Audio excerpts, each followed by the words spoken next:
Ginbura.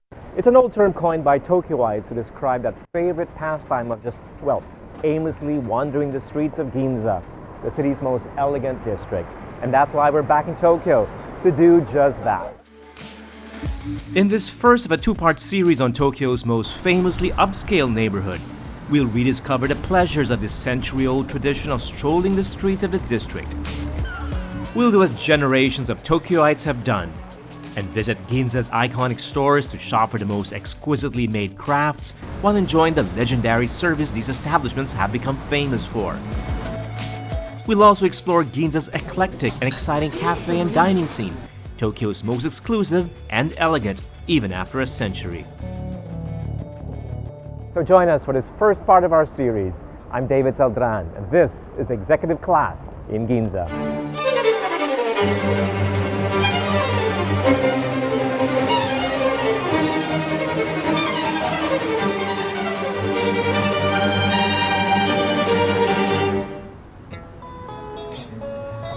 We've been to Tokyo many times before, but somehow keep finding ourselves back in Ginza. Yes, even if many say Ginza is a cliché. But there's so much more to this place than department stores, luxury boutiques, and pricey cafes. Walk around the district long enough, and at different times of day, and you'll understand why the lure of Ginbura has attracted people all over Tokyo and Japan for decades. Ginza became the most modern part of Tokyo during the Meiji period, when Japan began to open up. The district was rebuilt after a fire to look like a western town, with a grid pattern of wide streets and tree-lined sidewalks, gas lamps, Tokyo's first tram, and one of the city's first subway lines. Ginza's modern atmosphere, coffee shops, bars, and bazaars selling Western goods attracted Tokyo's young and fashionable crowd. Their presence and a modern urban plan made Ginza novel, accessible, and walkable, the perfect stage to enjoy a part of Tokyo that represented the new and exciting lifestyle that was dawning in Japan. Ginza is extremely walkable. The whole area was built to encourage it. Apart from the grid pattern that's easy to navigate, the sidewalks were built wide enough to accommodate as many pedestrians as possible. And few realize that the asphalt on the street, well, it's a special kind of material that suppresses noise. It makes walking wonderful. Ginbura, hanging out, is still popular in Ginza today. On weekends, some streets are closed to traffic to encourage people to stay and stroll, and to shop, of course.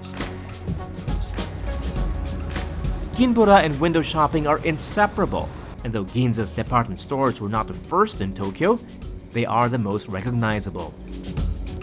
Department stores, or depato, were a novel way to shop in Tokyo. Until then, goods were sold by vendors seated on tatami mats, and shoes were left at the entrance. Department stores allowed shoppers to roam the multiple floors on their own, and with their shoes on. Although Western in style, these shops remained traditionally Japanese in substance.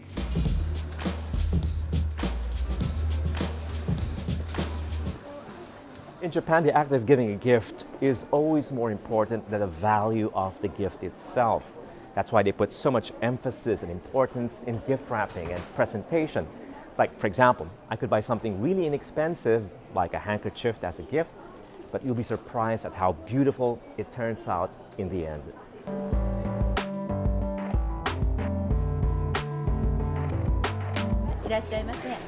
I'll take these two, but can you wrap it for me? Okay.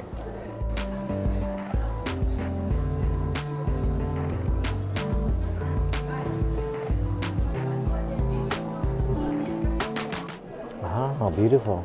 Very nice technique.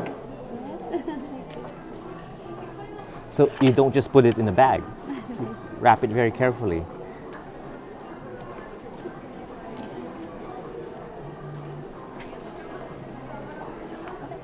Yes, beautiful.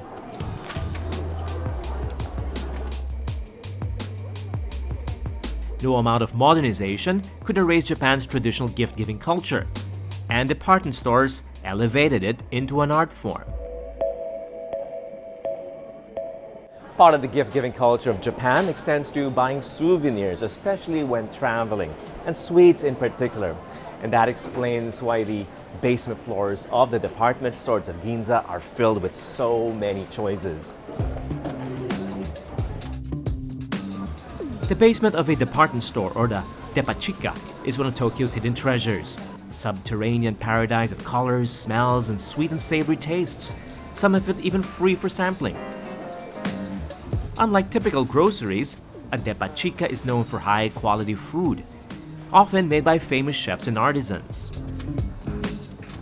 The most historic depatos are found on Chuodori, Ginza's main shopping avenue, and the most photographed is Wako, with its famous Art Deco facade and Hattori Clock Tower, a landmark of Ginza that's a popular meeting place in the city. The clock and tower survived World War II and still chimes at the top of the hour. It's a symbol of Japan's foremost watchmaking company. The very first Seiko watches of Japan were sold right here at the Wako department store. And the founder of Seiko, Mr. Hattori, is the same founder of Wako department store. Seiko, the word for precision, was the first of many local brands that announced the arrival of Japan as an emerging industrial power in the late 19th century. By 1881, Kintaro Hattori's watches were so precise, they were given as gifts by the Japanese emperor. All over the world, Seiko has become synonymous with affordable, common, but reliable watches. But in Tokyo, they sell a more exclusive range of Seiko watches called Grand Seiko. These are handcrafted, they're entirely mechanical, and if you know about watches, they're at par or even better than most high-end Swiss watches. Arigato. Since its founding in 1881, Wako has specialized in watches and jewelry, both rather foreign and novel accessories at the time. The Japanese, like other cultures, have an engagement process before marriage, but the idea of giving an engagement ring is a Western one and has only been around in Japan for over a century.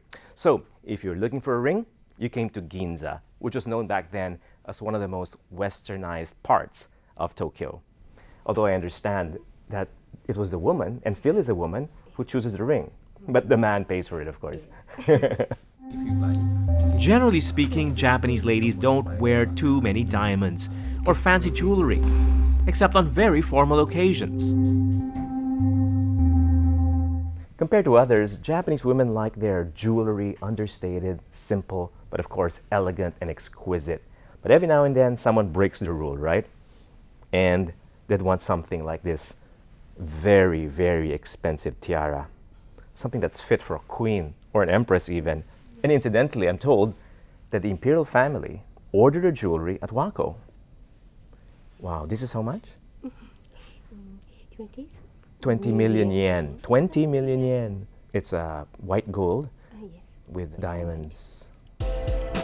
These days, Wako competes with the flagship stores of the global luxury watch and jewelry brands that line Chuodori.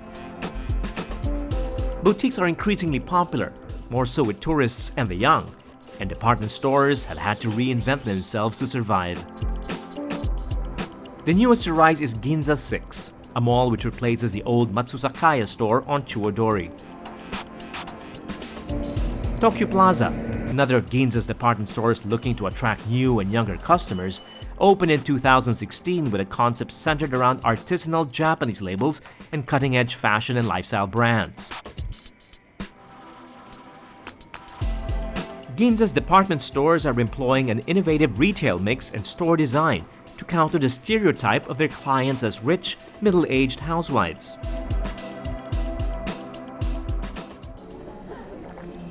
The whole concept of ladies who lunch could very well have started in any one of the department stores in Ginza.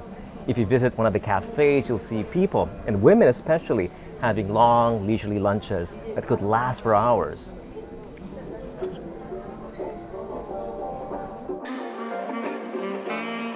The Kiriko Lounge of Tokyo Plaza still invites that stereotype, but the retro modern design, the artisanal coffees from obscura roasters, and the avant-garde cuisine are also attracting the hipster crowd.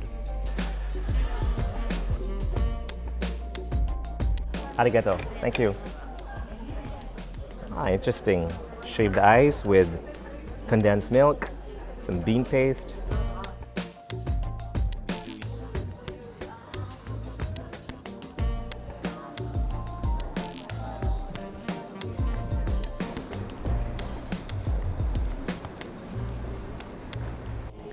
There's this perception that Ginza is a shopping district that caters mainly to upper class but middle-aged women, which is wrong, of course, because there's just so many shopping choices for men as well, including young and fashionable men.